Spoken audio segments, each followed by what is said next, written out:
மகிழ் டிவியின் இன்றைய முக்கிய செய்திகள். புதுச்சேரி அருகே நகைக்கடையில் தங்க காசு வாங்குவது போல் நடித்து மின்னல் வேகத்தில் போலி காசை மாற்ற முயன்ற ஆசாமியிடமிருந்து பெண் ஊழியர் சாமர்த்தியமாக செயல்பட்டு உண்மையான தங்க காசை மீட்ட சம்பவம் பரபரப்பை ஏற்படுத்தியுள்ளது. புதுச்சேரி சட்டப்பேரவையில் முதல்வர் ரங்கசாமி தலைமையில் அமைச்சரவைக் கூட்டம் நடைபெற்றது. குடியிருப்பு பாளையத்தில் உயர்மின் பாதைக்கு எதிர்ப்பு தெரிவித்து பொதுமக்கள் மறியலில் ஈடுபட்டதால் பரபரப்பு. புதுச்சேரி அருகே நகைக்கடையில் தங்க காசு வாங்குவது போல் நடித்து மின்னல் வேகத்தில் போலி காசை மாற்ற முயன்ற ஆசாமியிடமிருந்து பெண் ஊழியர் சாமர்த்தியமாக செயல்பட்டு உண்மையான தங்க காசை மீட்ட சம்பவம் பரபரப்பை ஏற்படுத்தியுள்ளது. புதுச்சேரி அருகே உள்ள திருச்சிற்றம்பலம் கூட்டோடு பகுதியில் பிரபல நகைக்கடை ஒன்று இயங்கி வருகிறது. இந்த கடைக்கு ஒரு ஆணும் பெண்ணும் வாடிக்கையாளர்கள் போல் நடந்து வந்து நுழைந்தனர். அவர்கள் அங்கிருந்த பெண் ஊழியரிடம் தங்க காசு வேண்டும் என கேட்டுள்ளனர். அவரும் தங்க காசு எடுத்து காட்டியுள்ளார். அப்பொழுது அந்த மர்ம நபர் கண்ணிமைக்கும் நேரத்தில் தங்க காசை கையில் எடுத்துக்கொண்டு அதற்கு பதிலாக தான் வைத்திருந்த போலி தங்க காசை பெட்டியில் வைத்துள்ளார். அந்த நபர் செய்த தில்லுமுள்ளு வேலையை கவனித்த பெண் ஊழியர் சற்றும் தாமதிக்காமல் அவரிடம் இருந்த உண்மையான தங்க காசை சாமர்த்தியமாக பிடுங்கிக் கொண்டார். மேலும் ஒரிஜினல் தங்க காசை தாருங்கள் என கேட்டு அவரிடம் வாக்குவாதத்தில் ஈடுபட்டார். தொடர்ந்து பக்கத்து கடைக்காரர்களை உதவிக்கு அழைப்பதற்காக பெண் ஊழியர் வெளியே சென்றார். அந்த சமயத்தை பயன்படுத்திக் கொண்ட அந்த ஆணும் பெண்ணும் சத்தம் போட்டபடியே கடையிலிருந்து தப்பி ஓடினர். நகைக்கடையில் நடந்த இந்த சினிமா பாணி மோசடி குறித்த சிசிடிவி காட்சிகள் தற்பொழுது வெளியாகி அந்த பகுதியில் பெரும் பரபரப்பை ஏற்படுத்தியுள்ளது. இதுகுறித்து ஆரோவில் போலீசார் வழக்கு பதிவு செய்து தப்பியோடிய மர்ம நபர்களை தேடி வருகின்றனர். தேசிய நல்லாசிரியர் விருதுக்கு புதுச்சேரி மேட்டுப்பாளையத்தில் உள்ள விடுதலை வீரர் ஆர் சீனிவாசன் அரசு உயர்நிலைப்பள்ளி ஆசிரியர் கணேசன் தேர்வு செய்யப்பட்டுள்ளார். புதுச்சேரி மேட்டுப்பாளையத்தில் உள்ள விடுதலை வீரர் ஆர் சீனிவாசன் அரசு உயர்நிலைப்பள்ளியில் அறிவியல் பட்டதாரி ஆசிரியராக கணேசன் பணிபுரிந்து வருகிறார்.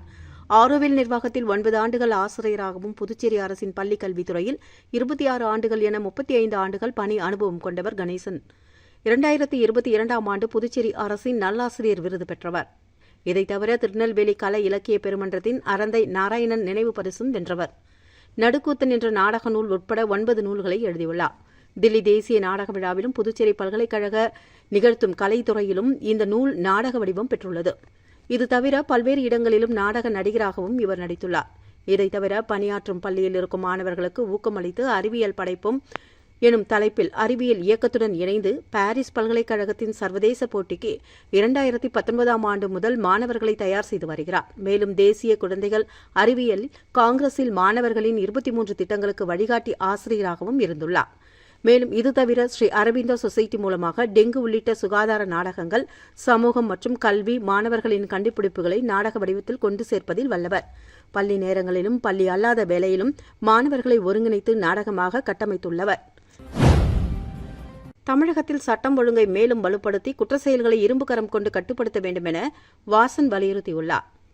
திருச்சிற்றம்பலம் கூட்டோடு பகுதியில் நடைபெற்ற நிகழ்ச்சியில் தமிழ் மாநில காங்கிரஸ் கட்சியின் தலைவர் ஜி. கே. வாசன் செய்தியாளர்களை சந்தித்தார். அப்போது பேசிய அவர், தமிழகத்தில் 60 ஆண்டுகளுக்கு பிறகு ஆட்சி மாற்றம் ஏற்பட்டுள்ள நிலையில் சட்டமன்றத்தில் எதிர்க்கட்சிகள் ஆக்கப்பூர்வமாக செயல்பட வேண்டும் என்றார். காவிரி விவகாரத்தில் தமிழகத்தின் உரிமையை மீட்டெடுக்க அரசு நடவடிக்கை எடுக்க வேண்டும் என்று வலியுறுத்தினார். மேலும் தமிழகத்தில் சட்டம் ஒழுங்கை வலுப்படுத்தி குற்ற செயல்களை இரும்பு கரம் கொண்டு கட்டுப்படுத்த வேண்டும், டாஸ்மாக் கடைகளை படிப்படியாக குறைத்து மதுவில்லா தமிழகம் உருவாக்க வேண்டும் என்பதே தமிழ் மாநில காங்கிரஸ் கட்சியின் நோக்கம் என்று ஜி. கே. வாசன் கூறினார். புதுச்சேரி சட்டப்பேரவையில் முதல்வர் ரங்கசாமி தலைமையில் அமைச்சரவைக் கூட்டம் நடைபெற்றது. புதுச்சேரி சட்டசபையில் 14,300 கோடி ரூபாய்க்கு நாளை பட்ஜெட் தாக்கல் செய்யப்பட உள்ளது. முதல்வர் ரங்கசாமி மாலை 3:45 மணி அளவில் தாக்கல் செய்யவுள்ளார். பட்ஜெட்டில் இடம்பெறும் முக்கிய அம்சங்கள் குறித்து முதல்வர் ரங்கசாமி தலைமையில் அமைச்சரவைக் கூட்டம் நடைபெற்றது. இதில் உள்துறை அமைச்சர் நமச்சிவாயம், அமைச்சர்கள் மல்லாடி கிருஷ்ணராவ், ராஜவேலு, சிவக்கொழுந்து, ராஜசேகர் மற்றும் தலைமை செயலாளர் சரத் சௌகான், கலெக்டர் குலோத்துங்கன், அரசு செயலர்கள் பங்கு பெற்றனர். ஒவ்வொரு துறைக்கு ஒதுக்கப்படும் நிதி, புதிய திட்டங்கள் குறித்து நீண்ட நேரம் விவாதிக்கப்பட்டது. அமைச்சர்கள் எழுப்பிய சந்தேகங்களுக்கு பட்ஜெட் அதிகாரிகள் பதிலளித்தனர். அமைச்சர்களும் புதிய ஆலோசனைகளை முன்வைத்தனர். சில துறைகளுக்கு அதிக நிதி ஒதுக்கலாம் என்று கருத்து தெரிவிக்கப்பட்டுள்ளது. இந்த ஆலோசனைகள் அனைத்தும் ஏற்றுக்கொள்ளப்பட்டு பட்ஜெட்டிற்கு இறுதி வடிவம் கொடுக்கப்பட்டுள்ளது. புதுச்சேரியில் முதல் முறையாக தற்காலிக பேரவைத் தலைவர் தலைமையில் நாளை காலை ஆளுநர் உரையும் மதியம் பட்ஜெட் தாக்கலும் நடைபெறவுள்ளது. புதுச்சேரியில் முதல் முறையாக தற்காலிக பேரவைத் தலைவர் தலைமையில் நாளை சட்டப்பேரவை காலை 9:30 மணி அளவில் கூடுகிறது. பட்ஜெட் கூட்டத்தை துவக்கி வைக்க துணைநிலை ஆளுநர் கைலாஷ்நாதன் சட்டப்பேரவை வருகிறார். அவரை தற்காலிக பேரவைத் தலைவர் அன்பழகன் வரவேற்று இருக்கைக்கு அழைத்து செல்வார். அங்கு ஆளுநர் உரை நிகழ்த்துவார். அதனை அடுத்து அவரை வழி அனுப்பிய பிறகு அலுவல் ஆய்வுக்குழு கூடி எத்தனை நாட்கள் பேரவை நடைபெறும் என்பதை முடிவு செய்யும். பின்னர் மாலை 3 மணிக்கு நிதித்துறை பொறுப்பு வகிக்கும் முதல்வர் ரங்கசாமி 2026-27 ஆண்டிற்கான நிதிநிலை அறிக்கையை தாக்கல் செய்கிறார். இம்முறை மத்திய அரசானது புதுச்சேரிக்கு ரூபாய் 14,300 கோடி ரூபாய் ஒப்புதல் தந்துள்ளது. குடியிருப்பு பாளையத்தில் உயர்மின் பாதைக்கு எதிர்ப்பு தெரிவித்து பொதுமக்கள் மறியலில் ஈடுபட்டதால் பரபரப்பு. புதுச்சேரி ஏம்பலம் சட்டமன்ற தொகுதிக்குட்பட்ட குடியிருப்பு பாளையத்தில் பிரதான சாலை வழியாக உயர் மின்னழுத்த மின்பாதை அமைக்க எதிர்ப்பு தெரிவித்து பொதுமக்கள் மறியல் போராட்டத்தில் ஈடுபட்டனர். சுப்பையா நகர் சந்திப்பில் நடைபெற்ற இந்த போராட்டத்தில் கிராமத்தின் ஒதுக்குப்புறமாக ஏற்கனவே உள்ள பாதையிலேயே HT மின்பாதையை அமைக்க வேண்டும் என்று வலியுறுத்தினர். போராட்டத்தில் ஈடுபட்டவர்களை பாகூர் போலீசார் கைது செய்து காவல் நிலையம் அழைத்து சென்றதாக தகவல் வெளியாகியுள்ளது. கோரிக்கை நிறைவேற்றப்படாவிட்டால் அடுத்த கட்டமாக உண்ணாவிரத போராட்டம் நடத்தப்படும் என்று போராட்டக்காரர்கள் அறிவித்துள்ளனர். காரைக்காலில் நீட் தேர்வை ரத்து செய்திட வலியுறுத்தி திராவிடர் கழகம் சார்பில் இருசக்கர வாகன பேரணி நடைபெற்றது. நீட் தேர்வை ரத்து செய்திட வேண்டும், உயர்சாதி வகுப்பினருக்கான பொருளாதார அடிப்படையிலான இடஒதுக்கீட்டை ரத்து செய்திட வேண்டும் என்பன உள்ளிட்ட பல்வேறு கோரிக்கைகளை வலியுறுத்தி திராவிடர் கழகம் சார்பில் காரைக்காலில் விழிப்புணர்வு இருசக்கர வாகன பேரணி நடைபெற்றது. காரைக்கால் சிங்காரவேலர் சிலை அருகே துவங்கிய பேரணியானது முக்கிய வீதிகள் வழியாக சென்றது. பின்னர் மாவட்ட ஆட்சியர் அலுவலகம் எதிரே உள்ள தந்தை பெரியார், டாக்டர் அம்பேத்கர் சிலைகளுக்கு மாலை அணிவித்து மரியாதை செலுத்தினர். தொடர்ந்து புதிய பேருந்து நிலையம், பெரிய பள்ளிவாசல் உள்ளிட்ட பகுதிகள் வழியாக சென்ற பேரணி திருநள்ளாற்றில் நிறைவு பெற்றது. மாநில துணை பொதுச் செயலாளர் மதிவதனி கலந்து கொண்டார். மாவட்ட இளைஞரணி தலைவர் பெரியார் கணபதி தலைமை நடைபெற்ற இந்த பேரணியில் மாவட்ட தலைவர் கிருஷ்ணமூர்த்தி, செயலாளர் பன்னீர்செல்வம் உள்ளிட்ட நிர்வாகிகள் மற்றும் தொண்டர்கள் கலந்து கொண்டனர். ஸ்ரீ அரவிந்தரின் 154வது பிறந்தநாள் விழா ஆரோவில் மாத்திர்மந்திரில் பரதநாட்டிய நிகழ்வுகள். விழுப்புரம் மாவட்டம் ஆரோவிலில் ஸ்ரீ அரவிந்தரின் 154வது பிறந்தநாளை முன்னிட்டு மாத்திர்மந்திர் ஆம்பி தியேட்டரில் விமர்சா பிரகாசா தி ஆவேனிகங் என்ற தலைப்பில் சிறப்பு பரதநாட்டிய நிகழ்ச்சி நடைபெற்றது. பரதநாட்டிய கலைஞர் கிருபா ரவி வழங்கிய இந்த நாட்டிய சமர்ப்பணம் மாலை 7 மணி முதல் 8 மணி வரை நடைபெற்றது. ஸ்ரீ அரவிந்தரின் ஆன்மீக சிந்தனைகளை மையமாக கொண்டு நடைபெற்ற இந்த நிகழ்ச்சியை காண ஆரோவில் வாசிகள், புதுச்சேரி மற்றும் ஸ்ரீ அரவிந்தர் ஆசிரம அன்பர்கள், சுற்றுவட்டார பகுதிகளைச் சேர்ந்த பொதுமக்கள் என ஏராளமானோர் கலந்து கொண்டனர். குறிப்பாக ஏராளமான வெளிநாட்டினர் மற்றும் உள்ளூர்வாசிகள் ஆர்வத்துடன் பங்கேற்று பரதநாட்டிய நிகழ்ச்சியை கண்டு களித்தனர். மாத்திர்மந்திர் ஆம்பி தியேட்டரின் இயற்கை சூழ்நிலையில் நடைபெற்ற இந்த சிறப்பு நாட்டிய நிகழ்ச்சி பார்வையாளர்களிடையே பெரும் வரவேற்பை பெற்றது. மதிவொலியின் அரிச்சுவடி பொது நூலகத்தின் 10ஆம் ஆண்டு துவக்க விழாவை முன்னிட்டு நடந்த மேத் ஒலிம்பியாட் போட்டியில் மாணவர்கள் ஆர்வமுடன் பங்கேற்றனர். புதுச்சேரி மூலக்குளத்தில் செயல்பட்டு வரும் மதிவொலியின் அரிச்சுவடி பொது நூலகத்தின் 10ஆம் ஆண்டு துவக்க விழாவை முன்னிட்டு மாணவர்களின் கணித திறனை ஊக்குவிக்கும் வகையில் மேத்ஸ் ஒலிம்பியாட் போட்டி நடத்தப்பட்டது. இதில் புதுச்சேரியைச் சேர்ந்த பல்வேறு பள்ளிகளைச் சேர்ந்த சுமார் 50 மாணவர்கள் பங்கேற்றனர். போட்டியில் வெற்றி பெற்ற மாணவர்களுக்கு விருதுகள், பங்கேற்ற அனைவருக்கும் சான்றிதழ்கள், மதிய உணவு மற்றும் நினைவு பரிசுகளும் வழங்கப்பட்டது. கடந்த 2017ஆம் ஆண்டு துவங்கப்பட்ட இந்த நூலகத்தில் சுமார் 3000 உறுப்பினர்களும் 18,000க்கும் மேற்பட்ட புத்தகங்களும் உள்ளன. நூலகத்தின் 10ஆம் ஆண்டு துவக்க விழாவை ஒட்டி ஓராண்டு முழுவதும் மாதந்தோறும் பல்வேறு நிகழ்ச்சிகள் நடத்த ஏற்பாடுகள் செய்யப்பட்டுள்ளது. திருநள்ளாற்றைச் சேர்ந்த ஹோட்டல் உரிமையாளர் அளித்த 15 லட்சம் ரூபாய் மோசடி புகாரின் பேரில் முன்னாள் MLA சிவா, அவரது நண்பர் பரத்குமார் காந்தி உள்ளிட்டோர் மீது போலீசார் வழக்கு பதிவு செய்து விசாரணை நடத்தி வருகின்றனர். திருநள்ளாற்றைச் சேர்ந்த முகமது நிஜாம் ஹோட்டல் நடத்தி வருகிறார். இவர் திருநள்ளாறு காவல் நிலையத்தில் புகார் ஒன்றை அளித்துள்ளார். அதில் கடந்த 2023ஆம் ஆண்டு ஆகஸ்ட் 28ஆம் தேதி முன்னாள் MLA சிவா கேட்டுக் கொண்டதன் பேரில் தனது வங்கிக் கணக்கு மூலமாக 15 லட்சம் ரூபாய் அனுப்பியதாக தெரிவித்துள்ளார். பின்னர் பணத்தை திருப்பி கேட்டபோது 2024ஆம் ஆண்டு ஏப்ரல் 4ஆம் தேதி சிவா வழங்கிய வங்கி காசோலை கணக்கில் போதிய பணம் இல்லாததால் திருப்பி அனுப்பப்பட்டதாக கூறப்படுகிறது.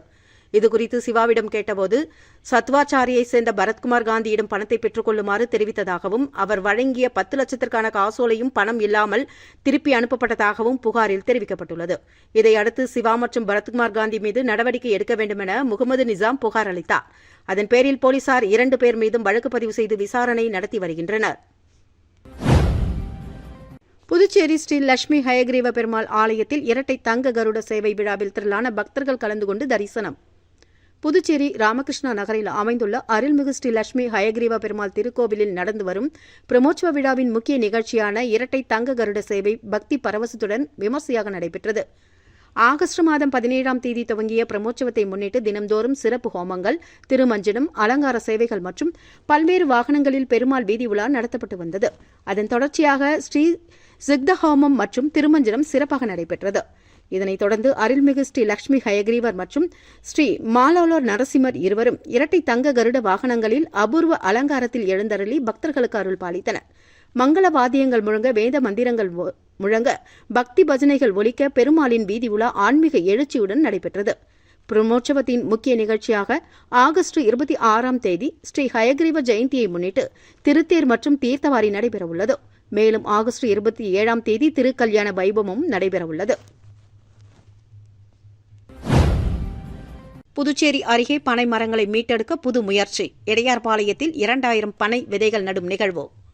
உலக தமிழர்களின் வாழ்வியல் மரமாக கருதப்படும் பனை மரங்களை பாதுகாத்து மீட்டெடுக்கும் உயரிய நோக்கில் புதுச்சேரி அருகே உள்ள இடையார்பாளையம் பாரடைஸ் பீச் பகுதியில் பிரம்மாண்ட பனை விதை நடும் நிகழ்ச்சி நடைபெற்றது.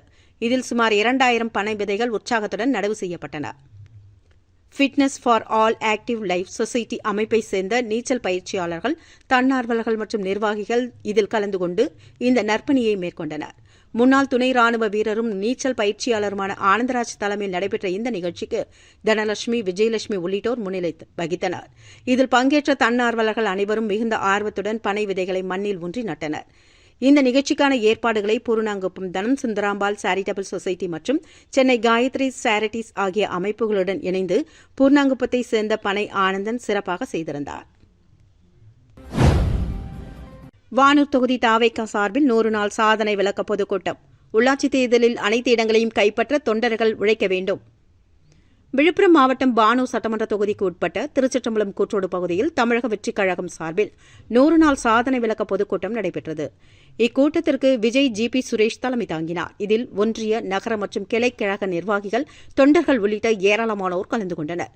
கூட்டத்தில் பேசிய விஜய் ஜி.பி. சுரேஷ், வரவிருக்கும் உள்ளாட்சித் தேர்தலில் தாவேகா சிறப்பாக செயல்பட்டு அனைத்து இடங்களையும் கைப்பற்றும் வகையில் தொண்டர்கள் கடுமையாக உழைக்க வேண்டும் என கேட்டுக் கொண்டார்.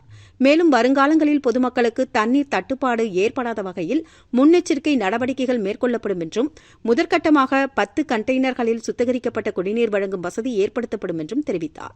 பொதுமக்கள் நலன் சார்ந்த பல்வேறு கருத்துகள் மற்றும் எதிர்கால செயல்பாடுகள் குறித்தும் கூட்டத்தில் எடுத்துரைக்கப்பட்டது. இதற்கான ஏற்பாடுகளை தமிழக வெற்றிக் கழகத்தைச் சேர்ந்த ராமமூர்த்தி, அருணகிரி, பாரதி, இளங்கோவன், செல்லக்குட்டி உள்ளிட்டோர் சிறப்பாக செய்திருந்தனர். இந்த நிகழ்ச்சியில் தாவேகா மாவட்ட நிர்வாகிகள், ஒன்றிய செயலாளர்கள், கிளை செயலாளர்கள், நிர்வாகிகள், பொறுப்பாளர்கள் மற்றும் தொண்டர்கள் என திரளானோர் பங்கேற்றனர். டோல்கேட் ஸ்ரீ பச்சைவாழியம்மன் ஆலய தீமிதி திருவிழா. திரளான பக்தர்கள் பங்கேற்பு. அக்னி சட்டி, கரகம் மற்றும் வான வேடிக்கையுடன் நடைபெற்ற விழாவில் திரளான பக்தர்கள் பங்கேற்பு. புதுச்சேரி அரியாங்குப்பம் கொம்யூன் டோல்கேட் பகுதியில் அருள்மிகு மன்னாதசாமி உடனுரை ஸ்ரீ பச்சைவாழியம்மன் ஆலயத்தின் தீமிதி திருவிழா வெகு விமர்சையாக நடைபெற்றது. விழாவையொட்டி காலையில் அம்மனுக்கு சிறப்பு அபிஷேக ஆராதனைகள் செய்யப்பட்டு சர்வ அலங்காரத்தில் அம்மன் பக்தர்களுக்கு அருள் பாலித்தார். தொடர்ந்து சங்கராபரணி ஆற்றிலிருந்து புனித நீர் எடுத்து வரப்பட்டு அம்மனுக்கு சிறப்பு பூஜைகள் நடைபெற்றது.